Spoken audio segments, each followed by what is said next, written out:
Right. Yeah. Now, do bear in mind, I haven't got the full reports of these two people. I've only got the chats over the telephone. Okay. And they haven't got back to me yet with the full written reports. So I am lacking a lot of information. Well, I think as an update for the Basis 20, get the year right. Welcome to Basis 2021, Mike Oram. It's delightful to see you. It's absolutely brilliant. And it's really great that we can even hold some kind of a conference with living people. Kerry's event, we'll see how that works out. But from the just give a couple of words as to who you are, and I know if nobody knows who you are, they're just stupid. But couple of words. What's new, and why is it new, and what's the relevance?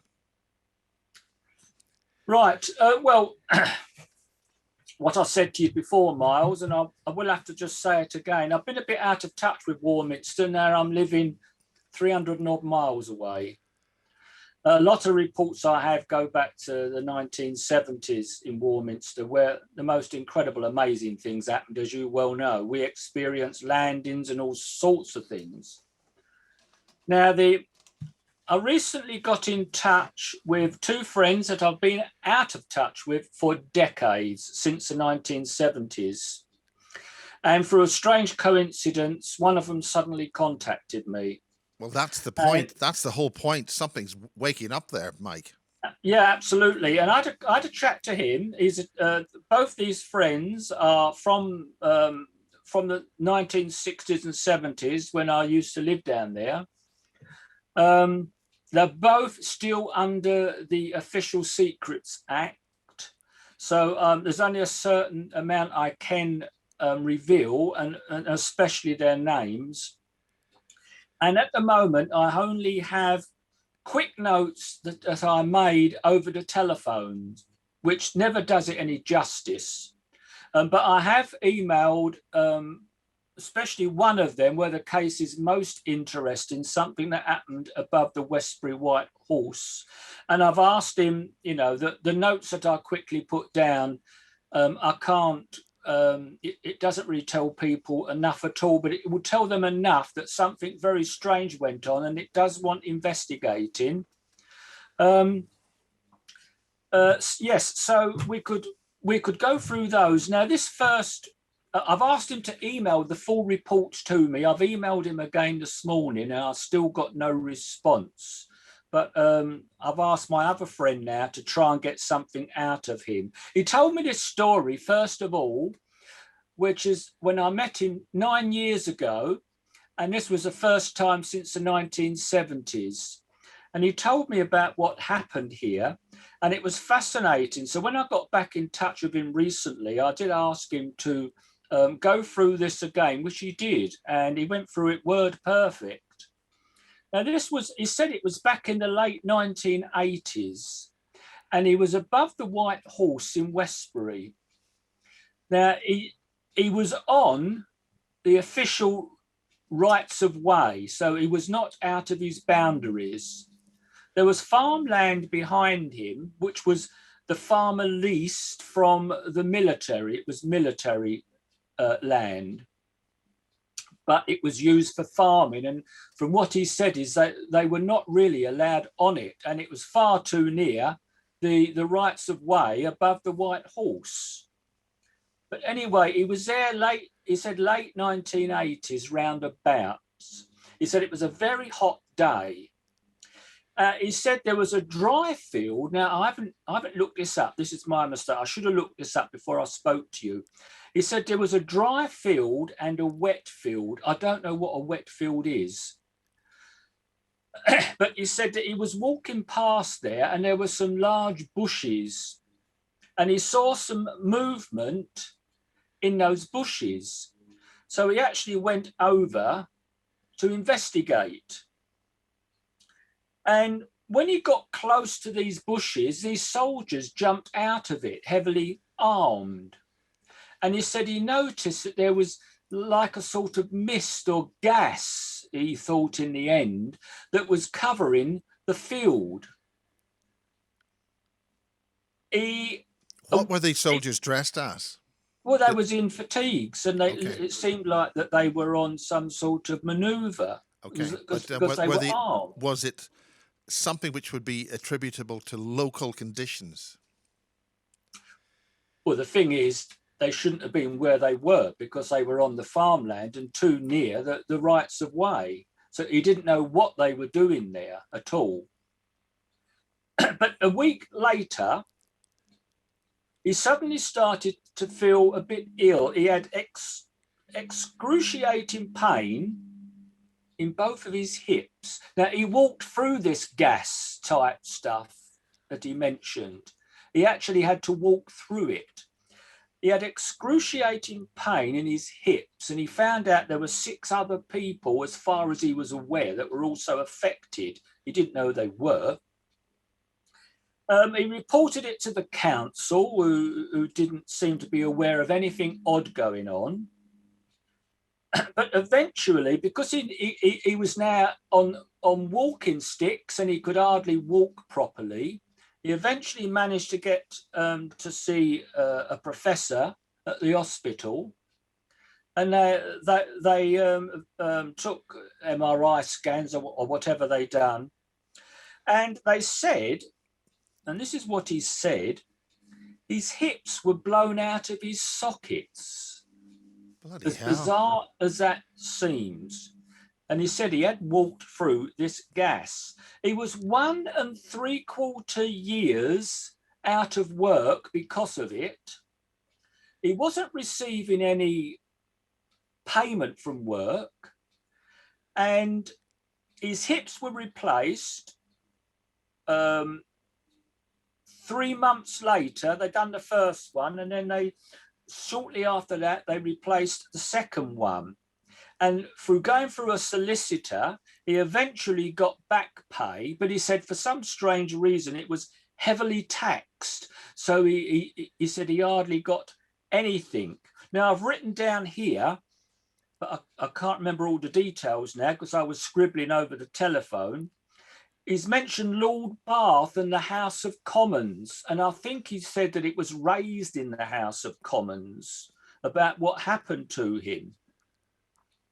And he eventually went to see a doctor in Dorset about this, and he was incredibly ill. Now, how could you get hips blown out of their sockets through walking through a gas? I've no idea. But I'm waiting for the full report. It's much longer than this, but it was impossible to write it down over the telephone. Is this gas, or was this situation actually subject to Ministry of Defence secrecy issues? Well, it might have been. I don't know. I don't know enough about it. This is all he told me. But I mean, there's a lot more there, and there's a lot more that he told me. The layout of the Westbury Horse, it's got two it's got a car park area. You've got a small road, and then you can walk across that, and there's some sighting places, seats that you can sit on. That's not actually over the horse; it's sort of off to one side. Is this right over the top of the horse, or where? Well, it's top of the horse. Now, this was back in the 80s, and I remember walking up there many times in the 70s. I don't remember a car park. I mean, perhaps this has been done in recent years. But there's also an MOD building there with a mast today. Is there? And that's also, but when the cement works was still working, the cement works has been taken away now. Right. Well, I mean, that's all I can tell you about that one at the moment. But I think it's a fascinating case. The reason why I asked about the army is because I've know of cases where in the middle of civilian fields, in the middle of the late evening or night, army people in full winter ice fatigue, battle dress, have just appeared out of nowhere. So that means they haven't been dressed to fight or deal with something in the local area. They've come in from somewhere else. Well, yeah, I think that's quite possible. He said military shouldn't have been there on the farmland and next to the right of way. Well, that's the point. And they were obviously in the bushes for some reason, because the bushes were moving so much that he went over to see what was going on, and they suddenly jumped out the bushes. Now, just to describe things, I mean, how many bushes was there a significant area of land with a lot of vegetation, like bushes, which could hide all those people? Or Yeah, I don't know. I didn't talk about that, but as soon as I can get him to write out the full report, I can get back to you with it, because it's a fascinating story. This other friend, the other friend that I've got, is also under the Official Secrets Act. But tell us more. I'll tell you this other one. Yeah. Yeah, I'll tell you this other one. This is a great friend of mine from those early days in the 60s and 70s. And he eventually got back in touch with me. It's a weird coincidence. I've been trying to find him for years, but he said it's still, he lives in Warminster still. He said it's still going on in Warminster. And he said that he had an experience about 8 years ago, and he was coming home from work. He used to leave home from work about 4:30, and he was working for the military then, and he would get home round about 5 p.m. Now, he was driving through the Deverells, the Kingston Deverells, etc. And he was on his way to, he was coming up to Maiden Bradley. And he bared right round a bend, and he noticed there was a big light in the sky, and it was changing colour. And he stopped his van, and it had shot over, and he said it was hovering right over the van. He said to the point where he could feel a lot of static, and he could feel that his hair was standing on end. He was watching that for a while in obviously utter amazement. He'd had lots of experiences like me back in the 70s, and I was with him for lots of experiences. But as he was watching this, he saw the headlights of a car approaching. And when the car arrived, it was a police car. And the car stopped.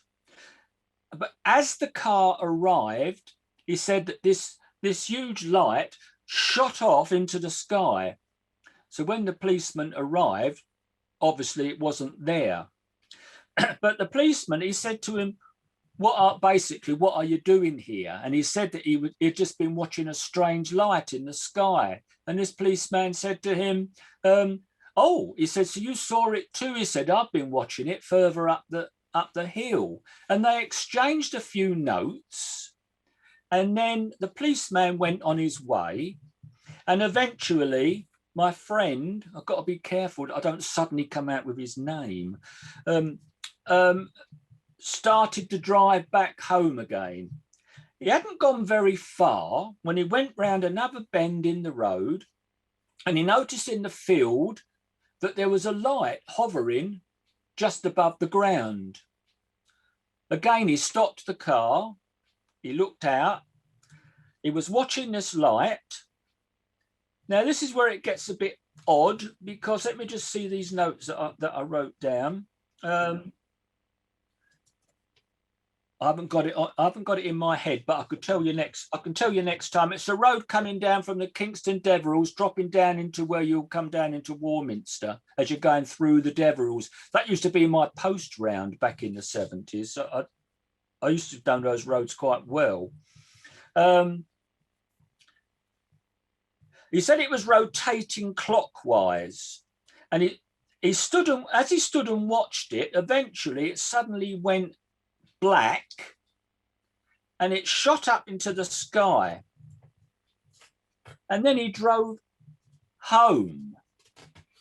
And when he got home, he was getting his stuff out the back of the car, and he noticed that his hammer had stuck to the inside of the van on the metal. Now, I remember back in the 1970, when I was with this chap and another chap, and we had a landing at Star Hill, and in a little mini car, and the car went magnetic, and we'd put something on the bonnet that was metal by accident, and it stayed there. And he took it to a garage, and the garage chap couldn't understand why the car was magnetic. Well, this van that he was in.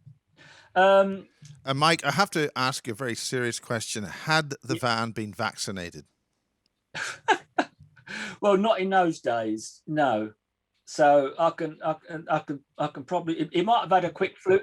He might have had a quick flu jab. I really don't know. 8 years ago, that's possible, to keep it well through the winter months. But I can't promise you that. Anyway, it stuck to the side of the van, and it said it remained magnetic for quite a few days. He told me the project that he was working for, which I cannot say now. But he then started to suffer memory loss for a few days, for some days. He said it was an oval shape. Now, another interesting thing about this is that when he got home that day, he should have been home at 5 o'clock. And he said he always dressed smart for work because he was involved in security. And he'd have a smart uniform and he'd have clean boots. But when he got home, he arrived home, the actual time was 1936. So at 7:36, and he should have been home at 5. And his boots were scuffed and dirty, and so were his trousers. He then, shortly after that, his late wife, she died a year later. She screamed out one evening, and there was a light going past their house and over a hill, and they ran outside and watched it. But let me have a quick look. He arrived home at 1936. He said it felt giddy, he felt floaty, and he passed out. He had dreams and memories started coming to him, where he was in a brightly lit room. He said everything seemed small, a bit like Alice in Wonderland. And there was he had nightmares about children-sized creatures. Later that night, he felt sick, and the next day he had diarrhea, dirty clothes. He suffered depression for quite a few months, and he had mood swings, and he got very short with people, which is something he said he never done. And he had strange dreams. Now that's all I've got on that one at the moment. But what I need to do really, if we can get this flu thing out the way, I need to get down there and interview these people at greater depth, and perhaps even regress this second person to try and find out what happened with 2.5 hours of missing time. So that two very interesting cases in recent years. It's not bang up to date, but it is showing you that things are going on. Well, I've had another witness. I'll keep it very brief. I'm really grateful for this ability to get this sort of classified information from you about the Warminster incidents, because they're still classified, but you can't talk about them. So I can call it Warminster classified. One thing, this isn't an advertisement, but there's things that a lot of people don't know about. Although I put this in a book form, it's hardly sold any copies. Alien Interface. Well, where can people get that? Well, they can get it off my site, inothers-dimensions.com, and they can probably get it off of Amazon. It's Alien Interface. Amazon, yeah. Amazon Interface, Alien Interface. Now, this was a man that I interviewed in the very early 1990s. He had an experience in 1964. Now, that's when it's kicked off in Warminster shortly after in December, when it all happened in Warminster with the thing. This was just before this, a couple of weeks before it kicked off. And he had his daughter lived in Frome. He lived in a place called Nunney. Yeah. There are connections by tunnel with Frome, Warminster and Longleat. Yes, I've heard that. I have a witness who's saying that, and it's been backed up by another. Deep underneath. Right. Well, he was walking home.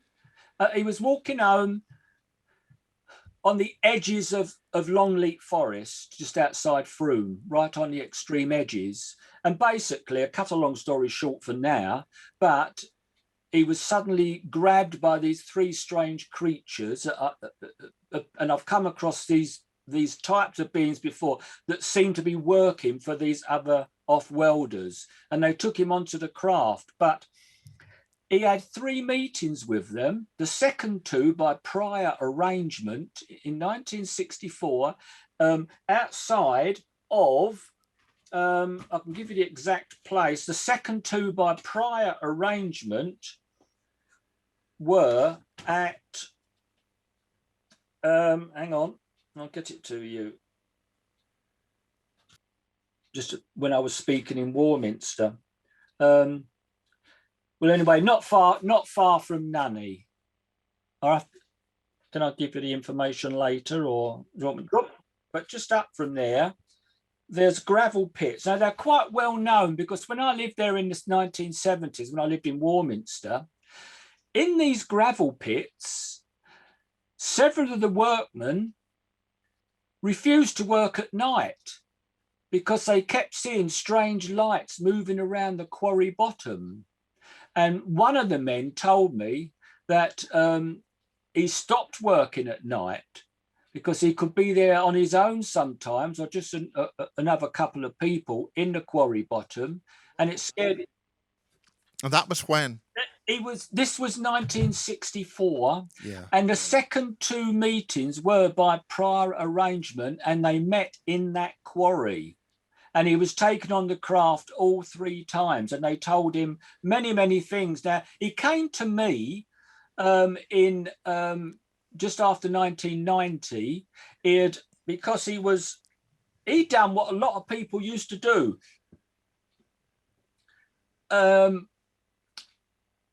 He started moving. He felt that if he kept moving, in his case, around the world, they wouldn't keep coming and getting him. Yeah, which doesn't and work.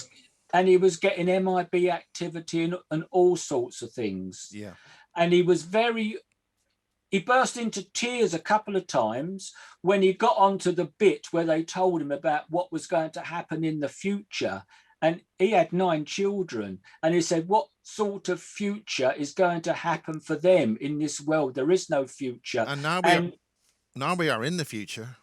Yeah, we're in the future. Absolutely. And yeah. What was said? Well, what they said, one thing I said, I need to read the whole thing again because it's some years ago that I've done this. But one thing they said was that something was coming from outside our galaxy, and it was going to be a catastrophe. And they said, but not like a physical catastrophe through an accident like an asteroid or something. It was something else that was going to come here because these people have taken over control of the planet.